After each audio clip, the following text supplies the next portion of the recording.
సమరం news channel కు స్వాగతం. ఈనాటి ముఖ్యాంశాలు. కర్నూలులో హైకోర్టు బెంచ్ ఏర్పాటుకు వేగంగా అడుగులు. ఒక్క నంబర్తో 161 సేవలు. స్టీల్ ప్లాంట్ను ప్రైవేటీకరణ చేయం, పునర్నిర్మిస్తాం.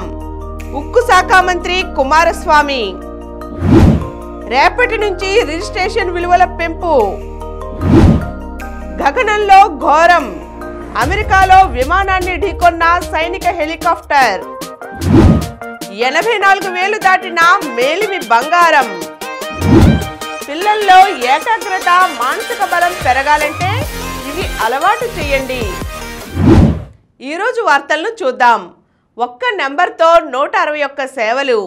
ప్రపంచంలోనే తొలిసారిగా 161 రకాల సేవలతో ఏపీ ప్రభుత్వం వాట్సాప్ పాలనను శ్రీకారం చుట్టింది. మనమిత్ర పేరుతో దీన్ని తీసుకువచ్చింది. అధికారిక వాట్సాప్ నెంబర్ 9552300009ను ప్రభుత్వం కేటాయించింది. ధృవపత్రాల కోసం కార్యాలయాల చుట్టూ తిరిగే విధానానికి స్వస్తి పలికేందుకు ప్రభుత్వం ఈ విధానాన్ని తీసుకువచ్చింది. వరదలు, అత్యవసర విద్యుత్ ఉపకేంద్రాల మరమ్మతు వంటి సమాచారాన్ని దీని ద్వారా అందిస్తారు. ఈ అకౌంటుకు వెరిఫైడ్ ట్యాగ్ ఉంది. ఈ నెంబర్ వాట్సాప్తో తొలి విడతతో విద్యుత్, దేవాదాయ, రెవెన్యూ, పురపాలక శాఖ, ఏపీఎస్, ఆర్టీసీ సేవలతో పాటు వినతులు స్వీకరించేందుకు వీలుంటుంది. ఈ సేవలను ఉండవల్లిలోని క్యాంప్ కార్యాలయంలో విద్య, ఐటీ, ఎలక్ట్రానిక్ శాఖల మంత్రి నారా లోకేష్ గురువారం లాంఛనంగా ప్రారంభించారు. ప్రపంచంలో ఎక్కడా లేని విధంగా ఇన్ని సేవలు ఒకే ప్లాట్ఫామ్ ద్వారా తీసుకురావడం, అమలు చేయడం మన రాష్ట్రంలోనే తొలి అని అన్నారు. ప్రభుత్వ పరంగానూ ఇది ఎక్కడా లేదు. మనమిత్ర అనేది ప్రజల చేతుల్లోనే ప్రభుత్వం. మాది ప్రజా ప్రభుత్వం. ఈ ఆలోచన యువగలం పాదయాత్ర నుంచి మొదలైందని ఆయన తెలియజేశారు. ఇది మీరు ఒక్కసారి చూస్తే 36 డిపార్ట్మెంట్లని ఇంటిగ్రేట్ చేయాలి. సో ఇది చాలా చాలా కాంప్లెక్స్ ప్రాజెక్ట్. మొదటి విడతలో 161 సర్వీసెస్ లాంచ్ చేస్తున్నాం. మా టీం చెప్పొద్దన్నారు, బట్ నేను చెప్తున్నాను ఈరోజు రెండో విడతలో 360 సర్వీసెస్ మేము లాంచ్ చేస్తాము. There is no debate, no discussion, we will launch. So ప్రజలకి ప్రభుత్వం మధ్యన ఇదొక ప్లాట్ఫామ్గా ఏర్పాటు చేసి రియల్ టైం సర్టిఫికేట్స్ వాళ్ళకి డెలివర్ చేసే బాధ్యత మన ప్రజా ప్రభుత్వం తీసుకుంటుంది. దాంట్లో భాగంగా మీరు చూస్తే నేను కూడా మా టీంని పదే అడిగింది. ఇక్కడ సర్టిఫికేట్స్ కూడా మేము ఇష్యూ చేసినప్పుడు దానిపైన స్పెసిఫిక్ క్యూఆర్ కోడ్ ఉంటుంది. ఎందుకంటే మీరు ఆథెంటిసిటీ గురించి మీరు అడుగుతారు, నాకు తెలుసు, అందుకే ముందలే ప్రియం చేస్తున్నా. క్యూఆర్ కోడ్ అనేది ప్రతి సర్టిఫికేట్ పైన ఉంటుంది. ఆ క్యూఆర్ కోడ్ స్కాన్ చేస్తే ఏపీ గవర్నమెంట్ వెబ్సైట్కి లింక్ వెళ్తుంది. ఆ ఏపీ గవర్నమెంట్ వెబ్సైట్ పైన క్లియర్గా సర్టిఫికేట్ పైన ఉండాల్సిన పేరేంటి, వివరాలేంటి వెబ్సైట్ పైన కనపడుతుంది. సో ఎవరు ఫేక్ సర్టిఫికేట్లు జనరేట్ చేసేదానికి అవకాశం ఉండదు. అది బ్లాక్ చైన్ పైన కూడా తీసుకురావాలని మేము నిర్ణయం తీసుకున్నాం. అది కూడా త్వరలో రిలీజ్ చేస్తాం. సో ఇప్పుడు మీరు చూస్తే ఈ సర్వీసెస్ అన్నీ ఒక పక్కన రెవెన్యూ సర్వీసెస్, రెండో పక్కన మున్సిపల్ సర్వీసెస్, మూడోది ఎండోమెంట్. అంటే దేవాలయాల్లో కూడా టీటీడీ మినహా అన్ని దేవాలయాలు వచ్చినాయి. రెండో విడతలో టీటీడీ కూడా ఈ సర్వీసెస్లోకి వస్తుంది. దేవుడు ఆశీస్సులు ఉంటాయి, ఈ సర్వీసుల్లోకి వస్తుంది. అంతేకాకుండా ఇప్పుడు సెలెక్షన్ నంబర్కి వెళ్ళి సెలెక్షన్ ఉంటుంది, మీరు సెలెక్ట్ చేయాలి. నెక్స్ట్ ఫేజ్లో ఏఐ బాట్ మేము అమలు చేస్తాం. సింపుల్గా మీరు వెళ్ళి నాకు బస్ టికెట్ ఈ ఊరు నుంచి ఈ ఊరికి రావాలంటే సింపుల్గా డన్, ఇది ప్రైస్, మీరు డబ్బులు కట్టండి, bus ticket will be issued. అట్లా ఏఐ బాట్ పెట్టాలని మేము నిర్ణయం తీసుకున్నాం. రెండో విడతలో చేద్దాం అనుకున్నాం. అంతేకాకుండా వాయిస్ కూడా, అంటే ఇంగ్లీషే కాకుండా తెలుగు భాషలో కూడా డైరెక్ట్గా చెప్తే సిస్టమ్ రెస్పాండ్ అయ్యే విధంగా చేయాలని మేము నిర్ణయం తీసుకున్నాం. కర్నూలులో హైకోర్టు బెంచ్ ఏర్పాటుకు వేగంగా అడుగులు. కర్నూలులో శాశ్వత హైకోర్టు బెంచ్ ఏర్పాటులో కీలక పరిణామం చోటు చేసుకుంది. 15 మంది న్యాయమూర్తులకు సరిపడా సౌకర్యాలకు సంబంధించిన పూర్తి వివరాలు సమర్పించాలని హైకోర్టు రిజిస్ట్రార్ శ్రీనివాస శివరాం ఈ నెల 29న కర్నూలు జిల్లా కలెక్టర్ రంజిత్ భాషాకు తెలిపారు. 15 మంది న్యాయమూర్తులకు సరిపడా మౌలిక సదుపాయాలు, కోర్టు కాంప్లెక్స్, కోర్టు గదులు, సిబ్బంది గదులు, న్యాయవాదులకు వసతి, న్యాయమూర్తులు, కోర్టు సిబ్బందికి నివాస వసతి సౌకర్యాల పూర్తి సమాచారాన్ని ఈ నెల 30 లోపే అంటే ఒక్క రోజులోపే తన ముందు ఉంచాలని, ఈ వ్యవహారాన్ని అత్యవసరంగా భావించాలని కలెక్టర్కు రాసిన లేఖలో రిజిస్ట్రార్ పేర్కొన్నారు. ఈ లేఖపై వెంటనే స్పందించిన కర్నూలు కలెక్టర్ రహదారులు, భవనాల శాఖ superintendent engineer, municipal corporation commissioner, ఆర్జీఓలకు లేఖ వ్రాశారు. వారిని వెంటనే నివేదిక ఇవ్వాలని కోరారు. ప్రభుత్వ ఖాళీ భూములను గుర్తించి ఈ నెల 30 లోపు నివేదిక ఇవ్వాలని కర్నూలు ఆర్డీఓకు స్పష్టం చేశారు. విశాఖ ప్లాంట్ను ప్రైవేటీకరణ చేయం, పునర్నిర్మిస్తాం. విశాఖ ఉక్కును ప్రైవేటీకరణ చేయబోమని, పునర్నిర్మిస్తామని కేంద్ర ఉక్కు శాఖ మంత్రి హెచ్డి కుమారస్వామి మరోసారి స్పష్టం చేశారు. గత ఏడాది జూలై 11న తొలిసారి ప్లాంట్ను సందర్శించడానికని ఆయన వచ్చినప్పుడు ఇదే హామీ ఇచ్చానని ఆయన గుర్తు చేశారు. గురువారం విశాఖ చేరుకున్న కేంద్ర మంత్రికి కూటమి నేతలు, కార్యకర్తలు విమానాశ్రయంలో ఘనస్వాగతం పలికారు.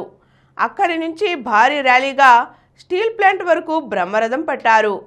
ప్లాంట్ను పరిశీలించాక కుమారస్వామి అధికారులు, ఉక్కు కార్మిక ప్రతినిధులతో వేర్వేరుగా సమావేశం అయ్యారు. 2014లో ఆర్ఐఎన్ఎల్కు నవరత్న హోదా కల్పించారు.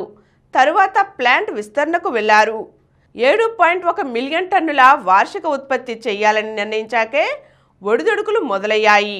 నష్టాల్లో ఉన్న ఉక్కును చూసి 2021లో పెట్టుబడుల ఉపసంహరణకు ప్రతిపాదించారు. ప్లాంట్ అప్పులిప్పుడు 35,000 కోట్లకు చేరాయని అన్నారు. కార్మిక సంఘాలతో జరిగిన భేటీలో కుమారస్వామి ఉత్సాహంగా మాట్లాడారు.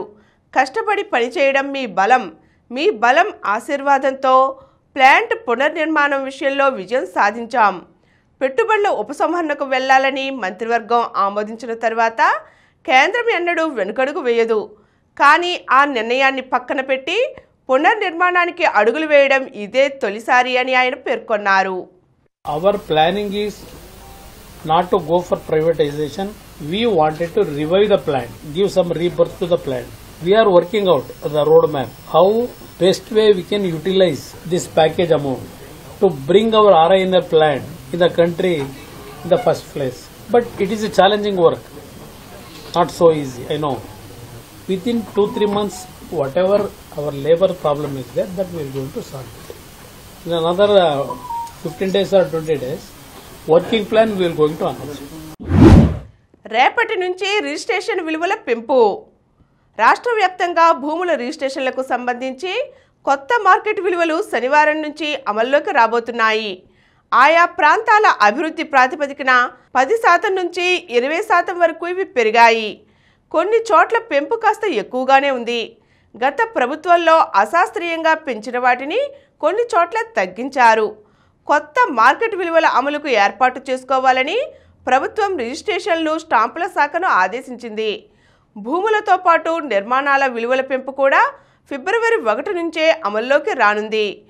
ఇందుకు సంబంధిత వివరాలను రిజిస్ట్రేషన్ల శాఖ సబ్ రిజిస్ట్రార్ కార్యాలయాలకు పంపింది. ప్రస్తుతం అమల్లో ఉన్న నిర్మాణాల విలువలపై సగటున 6% వరకు పెంపు ఉంది. దీనిపై ప్రభుత్వం ప్రత్యేక కమిటీ ద్వారా శాస్త్రీయ విధానంలో అధ్యయనం చేయించింది. వాల్యూస్ పెంచుతున్నారండి. దాంతో ఎవరి వాళ్ళు సిద్ధపడి పడిన వాళ్ళు తర్వాత చేయించుకునే దానికంటే ఇంకా ముందు చేయించుకుంటే ఎంతో కొంత రూపాయి మిగులుతున్న ఉద్దేశంతో అందరూ ఒకళ్ళు వెంటబడి వస్తున్నారు. మాకున్న ఏరియా వేజ్కి అయితే డబుల్ అవుతుందండి. అంటే 4% నుంచి 8% అవుతుంది. కొన్ని ఏరియాలో 2% ఉంది, కొన్ని ఏరియాలో 3% ఉంది. అంటే ఆల్రెడీ న్యూస్ పేపర్లో కూడా చూస్తున్నారు అందరూ కూడా. మేము కూడా అది చూసే గాబరాబడి ముందుకు వచ్చి చేయించుకుంటున్నాం, ఎంతో కొంత రూపాయి మిగుల్చుకోవాలని. అమెరికాలో విమానాన్ని ఢీకొన్న సైనిక హెలికాప్టర్. గగనతలంలో ఘోరం జరిగిపోయింది. అరుదైన రీతిలో ప్రయాణికుల విమానం, సైనిక హెలికాప్టర్ ఢీకొని నదిలో పడిపోయాయి.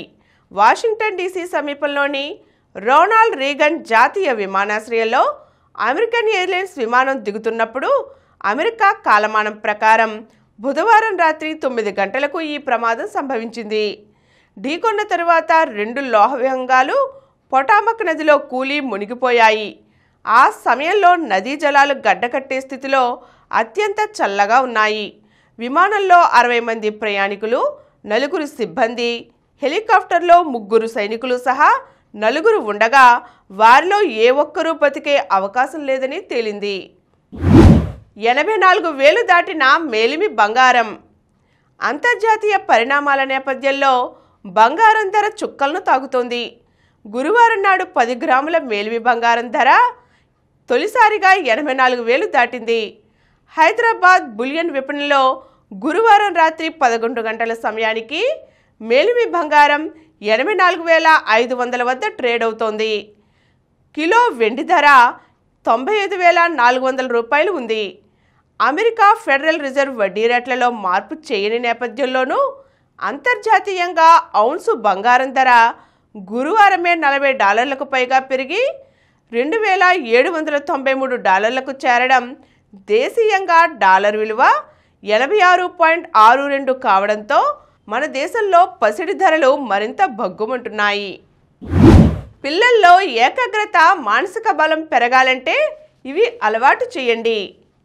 ఏకాగ్రత అనేది పిల్లల మానసిక ఎదుగుదలకు, భావోద్వేగ నియంత్రణకు చాలా ఉపకరిస్తుంది. తదేక దృష్టితోనే కొత్త విషయాలు నేర్చుకోగలుగుతారు. జ్ఞాపక శక్తి మెరుగుపడుతుంది. ఈ డిజిటల్ యుగంలో పిల్లల ఏకాగ్రతను పెంచేందుకు తల్లిదండ్రులు శ్రద్ధ వహించాలి. వేలాపాలా లేని తిండి, నిద్ర వంటివి పిల్లల్లో ఏకాగ్రతను దెబ్బతీస్తాయి. వారికి క్రమబద్ధమైన షెడ్యూల్ చాలా అవసరం. చదువుకోవడం, ఆహారం తీసుకోవడం, ఆడుకోవడం, పడుకోవడం వంటివన్నీ సకాలంలో జరిగేలా చూస్తే అది పిల్లల్లో సమయపాలనకు, ఏకాగ్రతకు చాలా తోడ్పడుతుంది. పిల్లలు చదువుతూ ఉండగా పెద్దలు టీవీ చూడవద్దు. ఫోన్లో ఇతరులతో మాట్లాడటము చేయవద్దు. ఇది పిల్లలను నష్టపరుస్తుంది. వారు డిజిటల్ స్క్రీన్ల వైపు మళ్ళేలా ప్రేరేపిస్తుంది. చదువు మధ్యలో కొంత సమయం విరామం తీసుకోవలసిందే. ఇది మరింత ఏకాగ్రతకు దోహదం చేస్తుంది. మానసిక అలసటను నివారిస్తుంది. పిల్లల చదువు కోసం అన్ని వసతులతో కూడిన ప్రత్యేక గది ఏర్పాటు చేయాలి. సరైన ఎత్తులో టేబుల్, కుర్చీ, వెలుతురు ఉండేలా జాగ్రత్త తీసుకోవాలి. నేలపై సోఫాలు, మంచాలపై కూర్చుని ఎక్కువసేపు చదవలేరు. కొంతసేపటికే ఏకాగ్రత కోల్పోతారు. గది కూడా చదువుకునేందుకు ప్రేరణ కలిగించేలా సూక్తులు, మంచి చిత్రాలతో అలంకరించాలి. ఇక ఏకాగ్రత పెంచడంలో ఆహారానిది కీలక పాత్రే. రోజువారీ ఆహారంలో పండ్లు, కూరగాయలు, ఆకుకూరలు, మాంసకృత్తులు, చేపలు, నట్స్ ఉండేలా జాగ్రత్తలు తీసుకోవాలి. ఇప్పుడు కొన్ని సంక్షిప్త వార్తలు చూద్దాం. 27 ఏళ్ల తర్వాత మేళాలో కనిపించిన భర్త. 27 ఏళ్ల క్రితం ఇల్లు విడిచి వెళ్ళిపోయిన ఓ వ్యక్తి ప్రయాగ్రాజ్ కుంభమేళాలో అతడి కుటుంబీకులకు కనిపించాడు. వారణాసికి చెందిన గంగాసాగర్ను ఇంటికి రావాలని వారు కోరగా తాను అఘోరినని, పేరు బాబా రాజ్ కుమార్ అని, మీరెవరో నాకు తెలియదంటూ అతడు వింతగా ప్రవర్తించాడు. నేటి నుంచే బడ్జెట్ భేటీ. రేపు కేంద్ర బడ్జెట్. ఈ సమావేశాల్లోనే వక్ఫ్ బిల్లు కూడా. కుంభమేళాపై విషాదంపై చర్చకు విపక్షాల డిమాండ్. ఇంగ్లాండ్తో భారత్ 4వ టీ20 నేడే రాత్రి 7 గంటల నుంచి ప్రారంభం. ఇంగ్లాండ్తో మహిళల సెమీఫైనల్ నేడే. జోరు మీదున్న భారత జట్టు మహిళల అండర్-19 ప్రపంచ కప్లో కీలక సమరానికి సిద్ధమైంది. ఈరోజు సెమీఫైనల్లో ఇంగ్లాండ్ను ఢీకొంటుంది. జాతీయ క్రీడల్లో పసిడి గెలిచిన షూటర్. జాతీయ క్రీడల్లో తమిళనాడు షూటర్ నర్మదా అదరగొట్టింది. జాతీయ రికార్డుతో పసిడి గెలిచిన ఆమె 0.1 పాయింట్ తేడాతో ప్రపంచ రికార్డుకు దూరమైంది. క్వార్టర్స్లో శ్రీకాంత్. థాయిలాండ్ మాస్టర్స్ ప్రపంచ టూర్ సూపర్ 300 టోర్నీలో భారత షట్లర్లు కిదాంబి శ్రీకాంత్, సుబ్రహ్మణ్యన్ క్వార్టర్ ఫైనల్లోకి దూసుకు వెళ్లారు. మరిన్ని వార్తా విశేషాలతో రేపటి సమరం న్యూస్లో తిరిగి కలుద్దాం. Thank you. ప్రతిరోజు వార్తా విశేషాల కోసం అనతి కాలంలోనే 20 కోట్లకు పైగా వ్యూస్ సాధించిన సమరం ఛానల్ సమర్పించు సమరం న్యూస్ ఛానల్కు సబ్స్క్రైబ్ చేయండి, లైక్ చేయండి, మీ ఫ్రెండ్స్కి షేర్ చేయండి. అలాగే ప్రక్కనున్న గంట సింబల్ని ప్రెస్ చేయడం మర్చిపోకండి.